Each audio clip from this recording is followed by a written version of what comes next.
दलित Christian एकता, जिंदाबाद जिंदाबाद। Cancel करो 1950 का ऑर्डर, कैंसिल करो कैंसिल करो कैंसल करो 1950 का ऑर्डर, कैंसिल करो कैंसिल करो कैंसल करो प्यारा 3 को, कैंसिल करो कैंसिल करो। दलित मुस्लिम दलित क्रिश्चियन को रिजर्वेशन दो, रिजर्वेशन दो।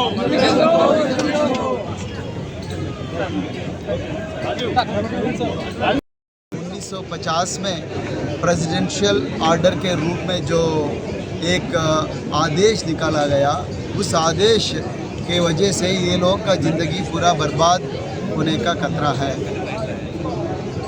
माननीय सुप्रीम कोर्ट ने ये साल अप्रैल महीने में एक जजमेंट दिया है। जजमेंट में यही कहा है कि प्रेसिडेंशियल ऑर्डर 1950 के मुताबिक अगर आपको एससी होदा, अगर एससी का स्टेटस मिलना हो तो आप या हिंदू बनना चाहिए, या बुद्धिस्ट बनना चाहिए, या सिख बनना चाहिए। लेकिन ये देश में सैकड़ों लोग हैं, करोड़ों लोग हैं, वो क्रिश्चियनिटी को भी मानते हैं, इस्लाम को भी मानते हैं। तो ये लोगों का भविष्य क्या होगा, ये लोगों का राइट्स क्या होगा, ये लोगों का आरक्षण क्या होगा, ये लोगों का अपॉर्चुनिटी क्या होगा। इसीलिए माननीय प्रधानमंत्री मोदी जी ने सबसे पहले कहा कि सबका साथ सबका विकास।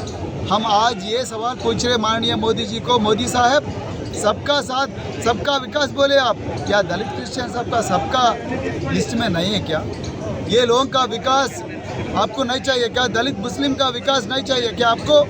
आज ये सवाल हम पूछने वाले हैं। इसीलिए हम आज मोदी सरकार को बोल रहे, बिना चर्चा के पार्लियामेंट में उस दिन 1950 में कोई भी चर्चा नहीं हुआ, देश में किसी का भी ओपिनियन नहीं लिया, लेकिन सिर्फ कैबिनेट का रिकमेंडेशन की वजह से कांग्रेस की सरकार उस समय में दलित क्रिश्चियन के खिलाफ, दलित मुस्लिम के खिलाफ एक ऑर्डर लेके आया। उसके वजह से 75 साल होने के बावजूद भी ये लोगों का हालत कुछ बदला नहीं।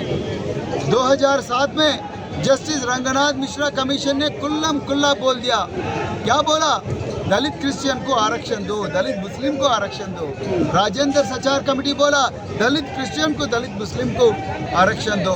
काका कालेलकर कमीशन कम से कम 70 साल पहले बोला, क्या बोली वो?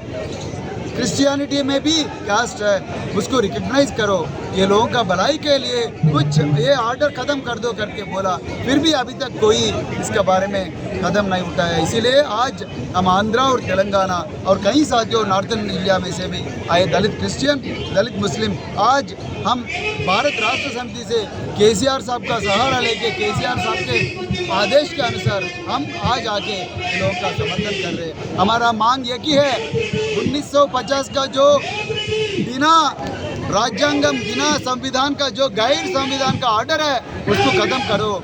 वो 1950 का ऑर्डर जो है वो गैर संविधान है, आर्टिकल 25 के खिलाफ है, आर्टिकल 15 के खिलाफ है। इसीलिए वो ऑर्डर को खत्म करना है और दलित क्रिश्चियन और दलित मुस्लिम भाइयों को न्याय करना है, यही हमारा मांग है। सर, इतनी सिफारिशों के बाद भी वो ऑर्डर कैंसिल क्यों नहीं हो पा रहा अब तक? ऑर्डर क्यों नहीं हो पा रहा? इसीलिए ये लोग यहाँ ये मोदी जी चाहते हैं, या कांग्रेस और मोदी जी ये दलित क्रिश्चियन और दलित मुस्लिम को सिर्फ वोट बैंक के रूप में देखना चाहते हैं।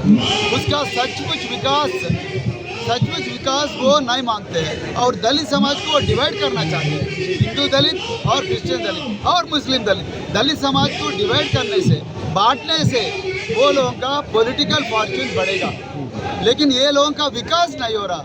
तो जिस तरह आप सड़कों पर हैं, लगातार मांग करें, तो कहीं ना कहीं नुकसान भी तो उनको हो रहा है। अरे नुकसान तभी तो ये लोग कुछ करेंगे। पिछले हफ्ते जो कांग्रेस जनता पार्टी वाले यहाँ आके ये नीट के जो लीक हुआ था उसके सैकड़ों लोग, हजारों लोग, लाखों लोग आके यहाँ संसद मार्ग में धरना और हड़ताल किए, तब भी वो धर्मेंद्र प्रधान को वहाँ से बरतरफ किया गया। तो आप भी वैसे ही ऐसे करेंगे भाई, हम भी ऐसे करेंगे। ये तो गैर कानूनी है, गैर संविधानी है, गैर अमानवीय है।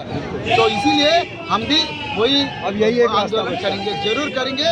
इसीलिए नरेंद्र मोदी साहब को हम यही मांग करने वाले हैं। आप पार्लियामेंट में चर्चा करने का कोई जरूरत नहीं है, क्योंकि 1950 में भी पार्लियामेंट में चर्चा नहीं हुआ था।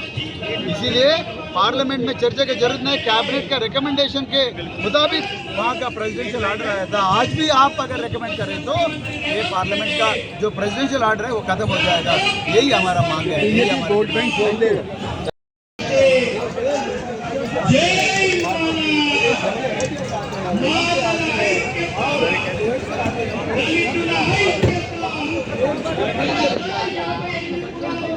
यहाँ आके